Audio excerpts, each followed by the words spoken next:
এলাকার মাটি ছুঁয়ে আমি কিরা কাটতে আছি, আমি কেউ রে আমি লোন দেবো না। ওটা মাটি নেওয়া, ওটা কুত্তার।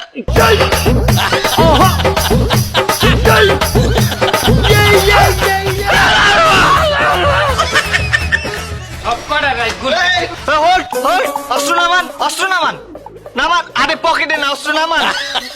আমি আপনি দিনে দুপুরে গেলে অস্ত্র লইয়া রাস্তায় ঘোরেন, মানুষের হয়রানি করতে আছেন। আপনি তো একজন সন্ত্রাসী মিয়া। না না না না না স্যার, আমি সন্ত্রাসী না। না, আপনি সন্ত্রাসী না, আপনি এলাকার জামাই।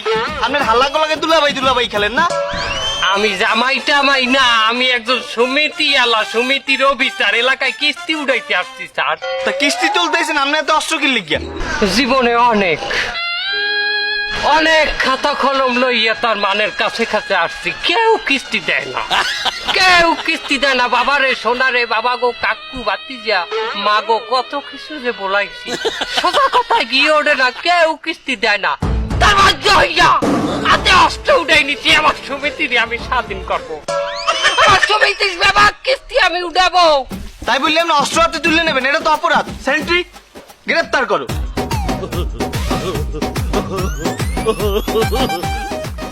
গ্রেফতার করো। পারবেন না। পারবে না কেন? আমার দেখতে লোন নেছে, আমার সমিতি করে। এই, তুই ওর লোন নেছো? কথা কও না কেন?